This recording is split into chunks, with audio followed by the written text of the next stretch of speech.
우리가 스가랴서를 지금 함께 묵상하고 있는데 스가랴서는 크게 두 부분으로 나눌 수 있습니다. 첫째 부분은 1장부터 8장이고 둘째는 9장부터 마지막 14장까지입니다. 우리가 첫 부분은 이미 살펴보신 대로 스가랴가 선지자가 8가지의 환상을 본 이야기입니다. 그 환상의 내용은 무엇인가 하면 이스라엘의 회복, 포로 귀환한 자들에게 하나님께서 다시 다윗 성전을 예루살렘 성전을 짓게 해주겠고 그리고 예루살렘 또 이스라엘을 회복시켜 주겠다. 다윗 왕국을 다시 회복시켜 주시겠다 하는 그 하나님의 약속의 말씀, 희망적인 메시지가 1장부터 8장의 내용이었습니다. 자, 이제 그런 환상 이야기 끝나고 9장부터 두 번째 부분이 시작이 되는데 이 두 번째 부분은 시작부터 조금 분위기가 어둡습니다. 오늘 1절 말씀이 이렇게 시작하죠. 여호와의 말씀에 경고라. 여호와의 말씀에 경고가 임했다. 경고의 말씀을 주세요.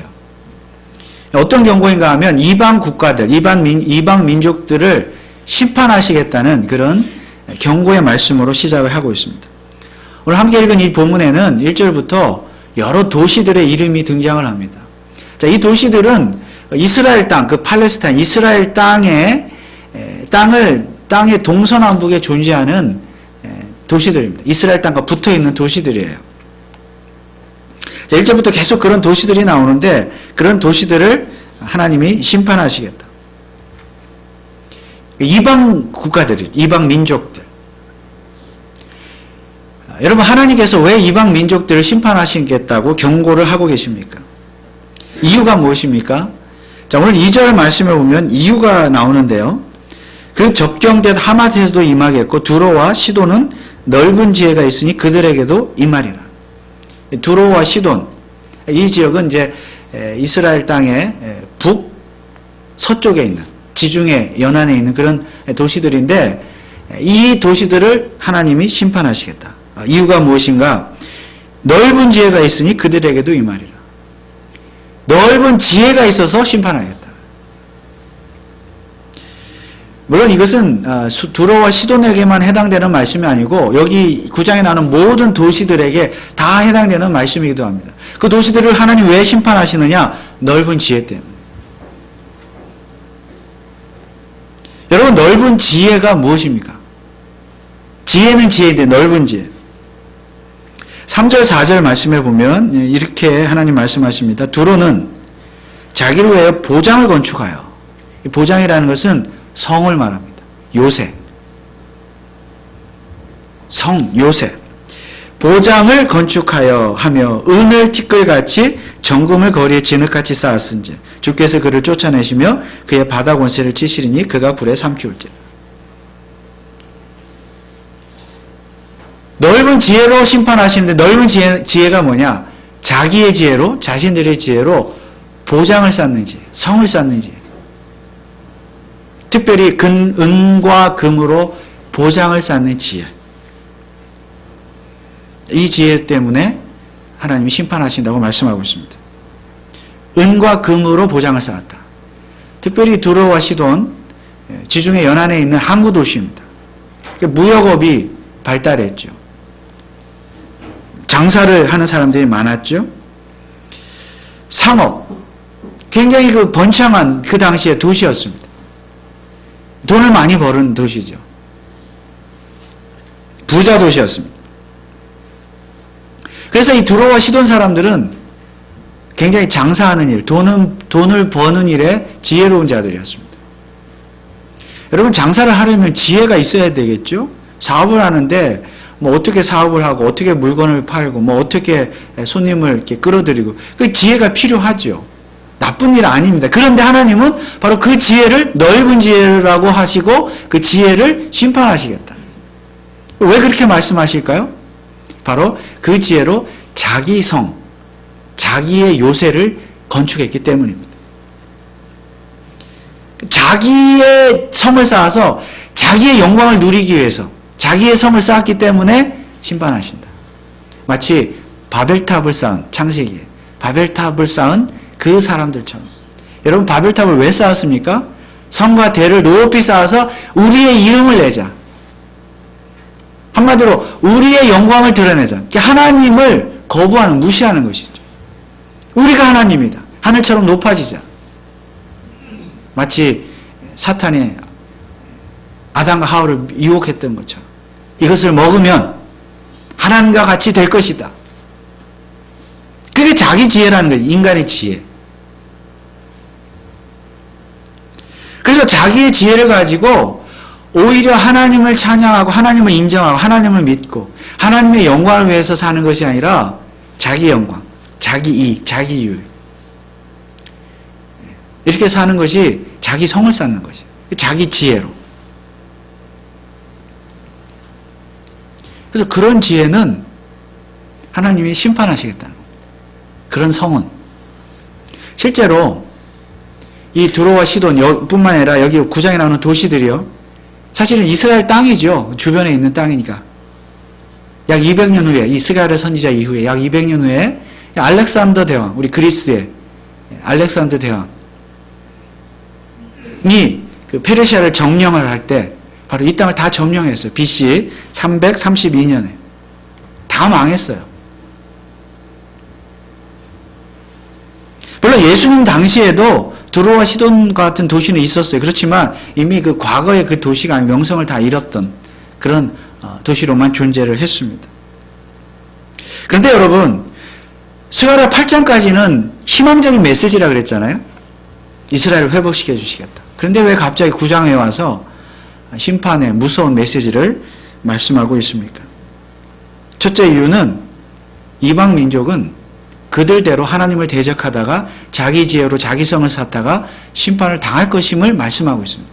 두 번째 이유는 이스라엘 백성이라 할지라도, 하나님의 선택한 이스라엘 백성이라 할지라도 자기 지혜로 자기 성을 쌓으면 하나님께서 심판을 하신다는 말씀입니다. 이방 민족과 다를 것이 없다는 거죠. 이스라엘 백성도. 그럼 오늘 저와 여러분들은 이 스가랴서를 읽고 있는 저와 여러분들은 하나님께서 선택하신 이미 하나님의 자녀가 된 줄 믿습니다. 우리는 이미 하나님의 백성입니다.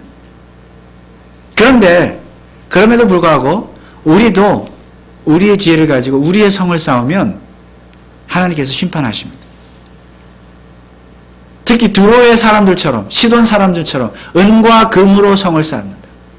돈과 재물, 이런 것들로 자기 성을 쌓으면 하나님이 심판을 하십니다.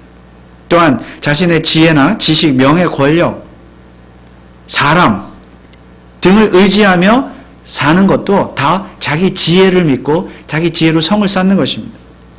그렇게 성을 쌓으면 아무리 튼튼한 성을 쌓아도 하나님이 한순간에 무너뜨릴 수도 있다는 사실을 깨달아야 합니다. 하나님의 심판의 모습도 아주 무섭습니다. 오늘 4절 말씀에 보면 주께서 그를 쫓아내시며 그의 바다 권세를 치시리니 그가 불에 삼키울지라. 바다 권세. 이 항구 도시들, 시돈과 두로 항구 도시라고 그랬죠. 그 바닷가에 있는 도시들이에요. 그 바다의 권세를 가진 자들이죠. 바다로 인하여 그런 부를 누린 사람들이기 때문에 바다의 권세가 있는 자, 그 바다의 권세를 하나님께서 치실 것이다. 이 바다의 권세는 상징적인 표현이기도 합니다. 바다로 사는 자는 바다로 망할 수 있다는 것입니다. 여러분, 바다가 얼마나 무섭습니까? 사실 산불도 무섭죠. 산도 무섭고 산불도 무섭고 땅도 무섭고 지진도 무섭지만 여러분, 바다도 얼마나 무섭습니까? 인간의 지혜가 아무리 크고 넓고 깊다 할지라도 바다보다는 못하다는 것입니다. 더구나 그 바다를 만드신 하나님의 지혜에 비하면 인간의 지혜는 정말 바닷가의 모래 하나만큼도 못하다는 말씀입니다. 그러므로 자기 지혜를 의지하고 자기 성만 쌓고 사는 사람은 마치 바닷가에 모래성을 짓는 것과도 같은 것입니다. 한번 파도가 치면 그 모래성은 한순간에 무너질 것입니다. 그래서 인간이 자기 지혜로 자기만을 위한 자기의 성을 쌓으면 정말 바닷가의 모래성처럼 하나님께서 그 바다를 통해서 치시면 그 모래성은 금방 무너지게 된다는 사실입니다. 인간의 지혜가 그렇다는 거예요. 아무리 인간의 지혜가 뛰어난 것 같아도 자기 지혜로 사는 사람은 바닷가의 모래성과 같아요. 바다의 권세를 하나님이 치신다는 것입니다. 그러면 우리는 어떻게 살아야 합니까? 사실 우리는 이 스가랴서와 같은 구약 성경 그리고 또 다른 구약의 예언서들을 읽으면 정말 무서워서 못 살겠어요. 그렇죠? 하나님은 너무 무섭습니다. 잔인하세요. 무조건 자기만을 위해서 살라고 하고 자기 말을 듣지 않으면 다 죽여버리고 심판하시는 그런 하나님. 굉장히 무섭고 두려운 신인 것은 분명합니다. 그래서 어떤 사람들 하나님은 너무 무서운 하나님, 이 두려운 이미지를 가지고 있습니다. 또한 세상의 불신자들은 그런 하나님은 안 믿겠다는 거죠. 그런 잔인하고 무섭고 두려운 하나님, 그런 하나님은 안 믿겠다. 그러나 여러분 사실 하나님은 사랑의 하나님이십니다. 무조건 모든 사람들을 심판하시지 않고 정말 사실은 다 사랑하기를 원하십니다. 그리고 실제로 사랑하십니다. 그런데 거기에는 한 가지 조건이 있어요. 최소한 인간이 해야 될 일이 있습니다. 그것이 무엇인가 하면 다시 1절 말씀해 보면 여호와의 말씀의 경고가 하드락 땅에 임하며 다메섹에 머물리니 세상 사람과 이스라엘 모든 지파의 눈이 여호와를 우러러 보미러라. 자신의 눈으로 여호와 하나님을 우러러 보는 자, 바라보는 자, 하나님을 믿는 자, 신뢰하는 자는 하나님이 결단코 심판하시지 않아요. 결단코 멸망시키지 않습니다. 사랑하세요. 하나님 사랑의 하나님이십니다. 그것 바라보는 것도 못하는 거예요, 사람이. 그러면서 하나님은 잔인하다 말씀하시는 거죠.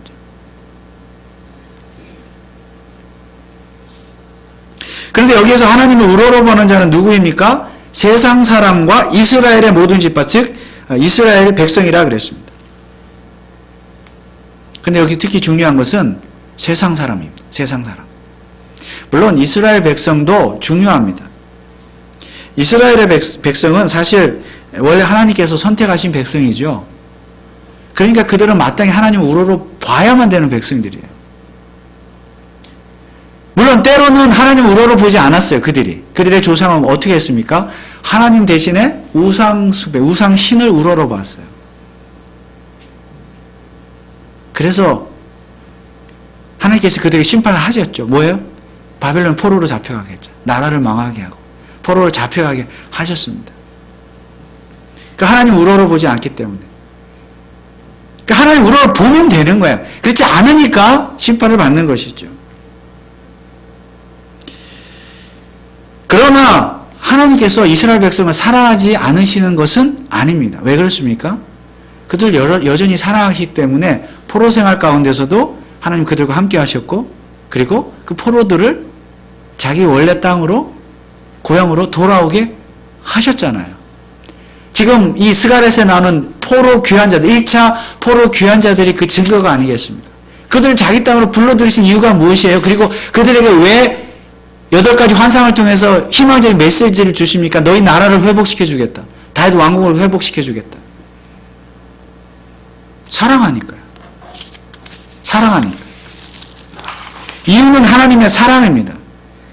이처럼 하나님은 자신이 선택한 백성 끝까지 책임지십니다. 사랑의 하나님이십니다. 그러니까 우러러 보기만 하면 돼요, 하나님은. 그것도 못하면 정말 게으른 것이죠. 정말 심판을 받아야 되죠. 그런데 1절에 보면 이스라엘 백성뿐만이 아니라 세상 사람도 자기 눈으로 여호와를 우러러 보게 된다. 이렇게 말씀하고 있습니다. 여기서 말하는 세상 사람은 하나님의 선택을 받지 않은 이스라엘 백성, 선택을 받은 이스라엘 백성이 아닌 민족, 즉 이방 민족, 이방인들을 말합니다. 이방인들도 하나님을 바라보게 될 것이다. 그런데 좀 이상하지 않습니까? 조금 전까지만 해도 이방인의 심판을 말했어요. 다 멸할 것이다. 바다의 권세를 멸할 것이다. 불에 태울 것이다. 그런데 지금은 그들이 여호와 하나님을 우러러 보게 될 것이다. 이렇게 말씀을 하고 있습니다. 무슨 뜻입니까? 여러분, 이방 민족이라고 해서 하나님께서 무조건 다 심판하시지는 않는다는 말씀입니다. 하나님께서 세상의 많은 민족 가운데 이스라엘 민족을 1차적으로 선택하신 것은 맞습니다. 그리고 그 민족을 통해서 세우신 왕국이 다윗 왕국입니다.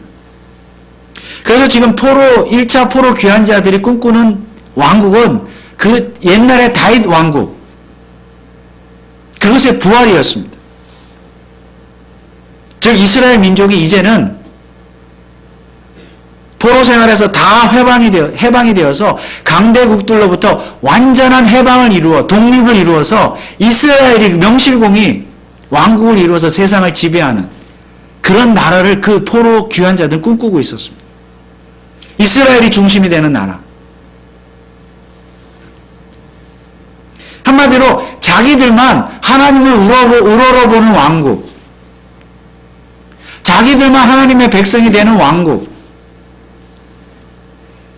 다른 민족들은 다 멸망을 당해도 상관이 없는 왕국, 차라리 멸망을 당해야 되는 그런 왕국을 포로 귀환자들은 꿈꾸고 있었습니다. 그러나 하나님의 생각은 달랐습니다. 하나님은 이스라엘 민족뿐만이 아니라 다른 세상의 이방 민족도 함께 동참하는 왕국을 계획하셨습니다. 즉 이스라엘 백성뿐만이 아니라 이방인들도 다 한 백성이 되어서 하나님을 우러러보는 왕국, 하나님을 왕으로 우러러보는 왕국, 그런 왕국을 하나님은 원하셨습니다. 그래서 앞으로 세워질 다윗 왕국은, 하나님께서 계획하시는 왕국은 어떤 왕국이에요? 포로 귀환자들만의 왕국이 아니라, 이스라엘만의 왕국이 아니라 이방 민족까지도 다 하나님의 백성이 되는, 그래서 하나님을 우러보는 왕국, 이스라엘만의 배타적인 나라가 아니라 이방인들도 다 포함하는 우주적인 그런 왕국을 하나님께서 계획하셨던 것입니다. 이게 본래 하나님의 나라, 하나님의 왕국의 계획이었어요. 다만 이스라엘의 역사를 통해서 이스라엘을 먼저 선택하셨을 뿐이죠.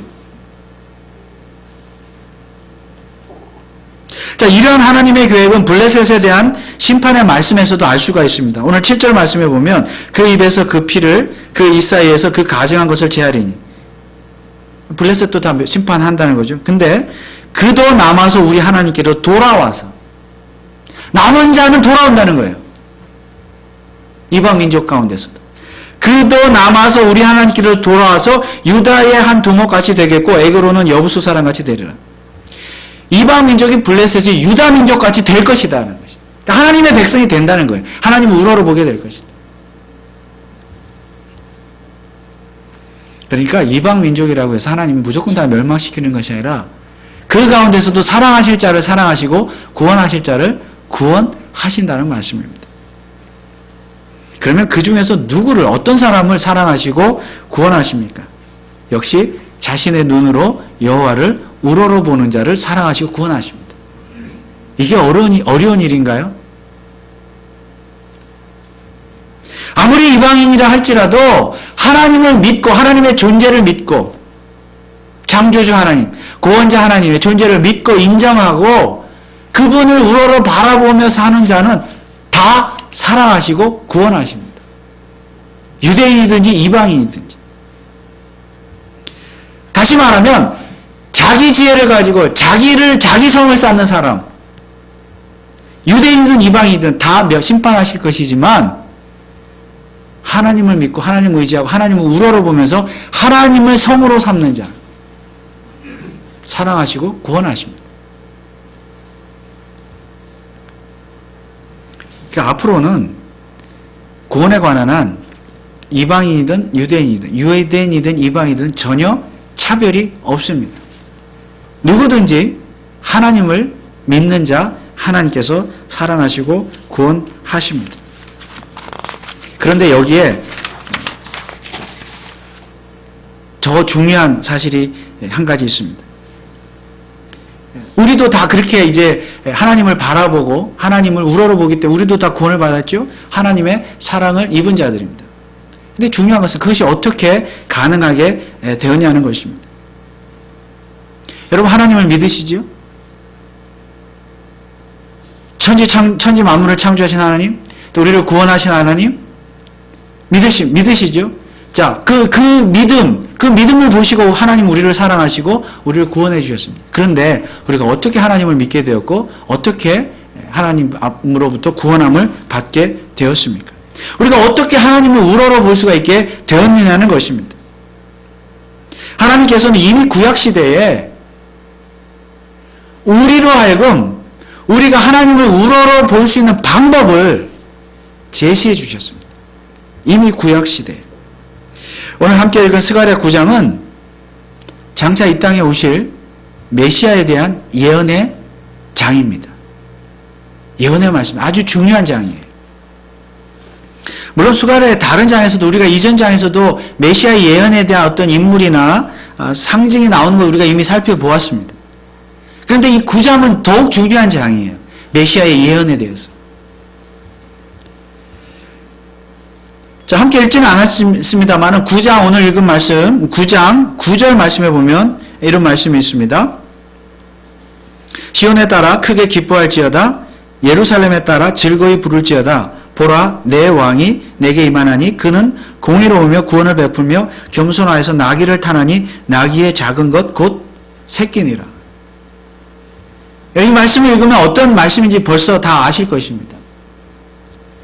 이 말씀은 장차 메시아가 오면 그 메시아가 나귀 새끼를 타고 갈 것이다. 그 얘기예요. 그 예언의 말씀입니다.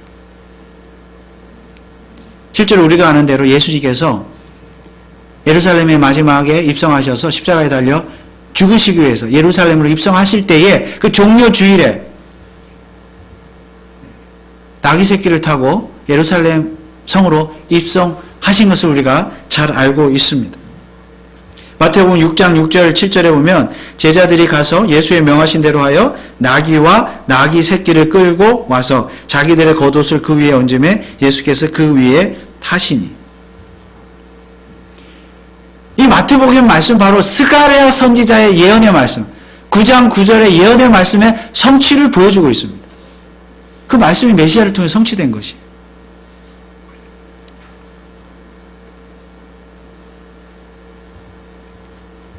보라 내 왕이 내게 임하나니 그는 공의로우며 구원을 베풀며 겸손하여서 나귀를 타나니 나귀의 작은 것 곧 새끼니라.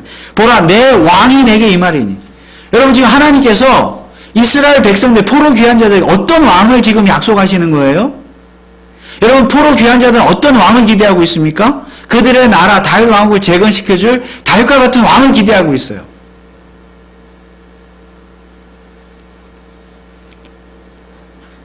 그 왕을 기대하고 있는데 실제 하나님께서 말씀하시는 왕은 어떤 왕이에요? 장차 오실 메시아가 그 왕이 될 것이다. 내 아들이 그 왕이 될 것이다. 그리고 내 아들이 그 메시아가 다윗 왕국을 부활시킬 것이다. 여러분 그래서 우리가 구약 성경을 읽을 때 구약 이스라엘의 역사, 오늘 이 시대의 교회의 역사, 성도의 관계 이것을 잘 이해하셔야 돼요. 구약을 구약으로만 이해하면 답이 없습니다. 그냥 유대교가 되는 거예요.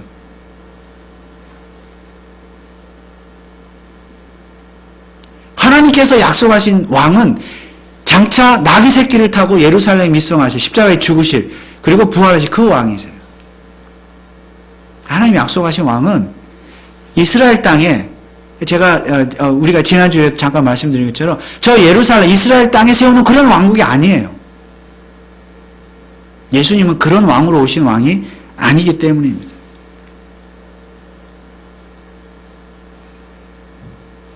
그래서 지금 하나님께서는 장차 이 땅에 세워질 다윗 왕국은 이제 유대인만의 왕국이 아니라 이방인까지도 다 포함되는 왕국이 될 것인데 누가 그 왕국을 세우고 예수 그리스도가 세울 것이다. 그래서 유대인이든 이방인이든 예수 그리스도를 통해서 그 왕국의 백성이 될 수 있는 것입니다. 그래서 하나님께서 지금 구약시대에 우리가 어떻게 하나님을 우러러 볼 수 있는가 그 방법을 지금 제시해 주신 것이에요. 여러분 이 말씀이 중요한 것은 오늘 저와 여러분들은 유대인이 아니에요. 그렇죠? 이방인이에요. 우리는 이방인이기 때문에 이 스가랴에서 9장의 말씀대로만 친다면 우리는 심판을 받아야 돼요. 우리도 두로와 시돈의 백성들처럼 블레셋의 백성처럼 심판을 당해야 돼요. 그리고 자기 지혜로 자기 성을 쌓았던 사람들이 하나님 몰랐기 때문에. 근데 우리가 어떻게 하나님을 믿고 우러러 볼 수 있게 되었습니까? 어떻게 하나님의 나라의 백성이 될 수가 있었습니까? 분명히 그렇게 하나님 백성을 믿으신다 그랬죠? 그 방법이 뭐예요? 장차 오실 나귀 새끼를 타실 그 왕 예수 그리스도 때문에.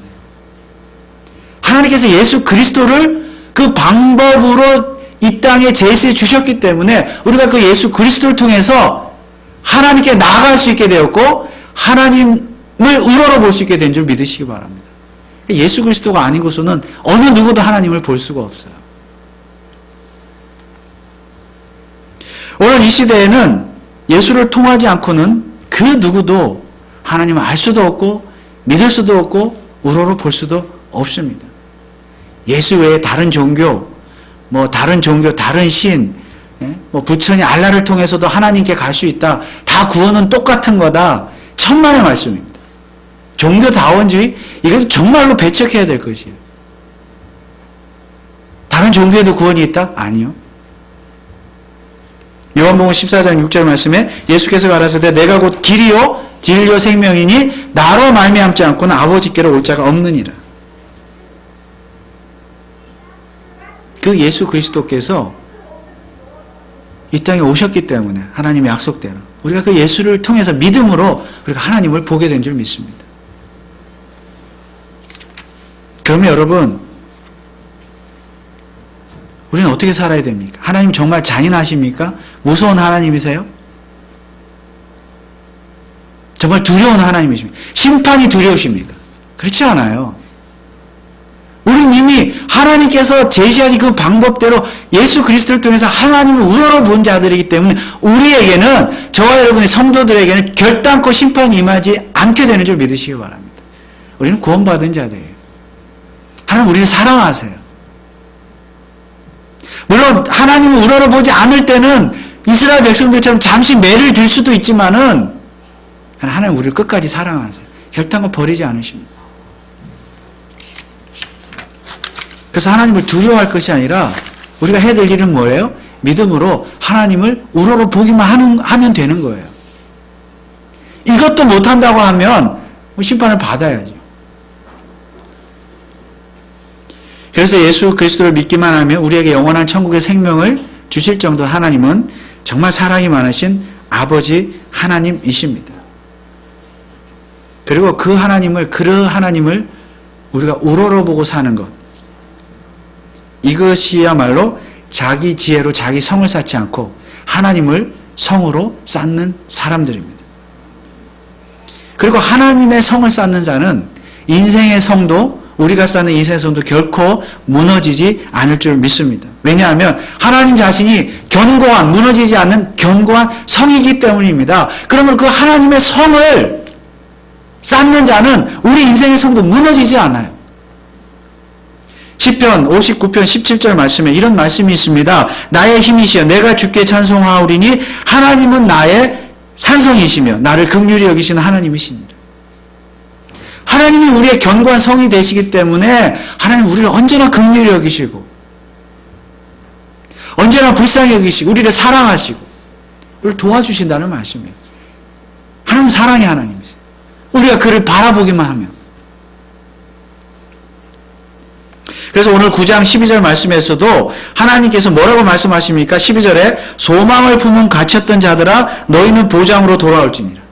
보장으로, 이 보장이 뭐라고요? 성으로 돌아오라. 내가 오늘날도 이르노라 내가 배나 내게 갚을 것이라. 소망을 품은 갇혔던 자들아. 여러분 인생의 소망이 어디에 있다는 것입니까? 보장으로 돌아오라. 성으로 돌아올 때 인생은 참 소망이 있다는 말씀이에요. 갇혔던 자들아, 우리 인생이 갇힌 것 같고 답이 없는 것 같고 소망이 없는 것 같은 그런 삶을 살아간다 할지라도 우리가 성 되시는, 보장 되시는 하나님께 나아가서 그분을 우러러 보기만 하면 우리를 불쌍히 여겨주신다는 거예요. 긍휼히 여겨주신다는 거예요. 얼마나 사랑이 많으신 하나님이십니까? 하나님을 인도의 성으로 삼고 사는 자, 하나님이 긍휼히 여겨주시고 긍휼히 여겨주실 뿐만 아니라 모든 일에 배나 되도록 축복해 주시겠다. 이것이 하나님의 약속의 말씀인 줄 믿으시기 바랍니다. 그런데 여러분 소망을 어디에 두고 사십니까? 내게 두고 살고 있으면, 내 자신에게 소망을 두고 살고 있으면, 그것이 바로 자기 성을 쌓는 거예요. 자기 지혜로. 자신의 지혜로 자신의 성을 쌓아놓고, 내 성을 쌓아놓고 거기에 소망이 있다고 생각하십니까? 내 돈과 재물, 내 명예, 내 권세, 내 자식, 내 부모, 내가 가지고 있는 어떤 것들, 이런 것들에 소망을 두십니까? 그것을 가지고 이게 높이 성을 쌓으면 거기에 우리의 인생에 소망이 있다고 생각하십니까? 기쁨이 있고 만족이 있다고 생각하십니까?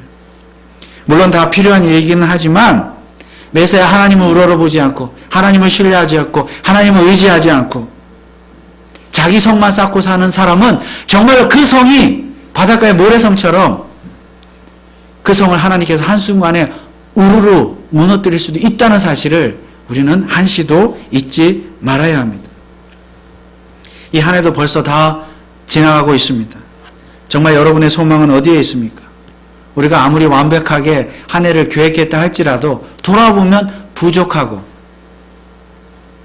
아쉽고 후회밖에 남지 않는 것이 우리의 인생입니다. 그것은 하나님께서 한순간도 단 한순간도 우리의 성이 되어주지 아니하시면 우리 인생은 우리 지혜는 아무것도 아니라는 말씀이기도 합니다. 그럼에도 여전히 자신의 부족한 지혜로 자기의 성을 쌓고 사시겠습니까? 그리고 그 성이 언제 무너질지 몰라 늘 가슴 졸이며 불안해하며 사시겠습니까? 여러분 무엇 때문에 그렇게 걱정하고 염려하십니까? 우리에게 영생을 주시기 위해서 자기의 생명까지도 아끼지 아니하시고 십자가에서 내어주신 예수 그리스도, 그 예수 그리스도가 우리에게 있는데 예수 그리스도만이 우리의 참 소망인 줄 믿습니다. 그 예수 그리스도를 통해서 또한 우리가 하나님을 바라보게 되었고 하나님을 우러러보면서 하나님만이 우리의 찬성이시요 참성이시요 요새시요 우리의 구원자이심을 믿는다면 우리는 결코 두려워할 이유가 없는 것입니다. 왜냐하면 그 하나님께서 세상 끝날까지 우리를 지켜주시고 보호해주시고 인도해 주실 것이기 때문입니다. 그러므로 이 남은 한 해, 아니 우리의 남은 인생, 우리의 소망을 무너질 세상 것에 두지 마시고 정말 우리의 참 성이 되시는 하나님께만 둠으로 말미암아 정말 소망 없는 인생이 아니라 소망 가운데, 희망 가운데 하나님을 바라보며 하나님의 축복을 다 받아 누리시는 그런 복된 인생이 되시기를 주님의 이름으로 축원합니다. 기도하겠습니다. 아버지 하나님, 이미 구약시대 하나님께서는 하나님의 나라에 되는 백성이 되는 방법을 가르쳐 주셨습니다. 예수 그리스도를 통해서 이방인인 오늘 우리도 사실은 다 심판받아 죽어야 마땅하지만 예수 그리스도를 통해서 구원해 주시기로 하나님이 작정해 주셨습니다. 그리고 오늘 우리가 예수를 통해서 하나님을 믿게 되었고 하나님 앞에 나가게 되었고 아버지로 고백하게 되었습니다. 그리고 그 하나님만이 우리의 참 견고한 성이심을 우러러보며 믿게 되었습니다. 아버지 하나님, 우리 인생의 소망이 어디에 있습니까? 무너질 세상 것에 두지 말게 하시고 자기 지혜로 자기의 성을 쌓지 말고 정말 참성이신 하나님만을 바라보며 무너지지 아니할 그 하나님의 성만을 바라보며 살아가는 믿음의 사람들 다 되게 하여 주옵소서. 감사를 드리며 예수 그리스도의 이름으로 기도하옵나이다. 아멘.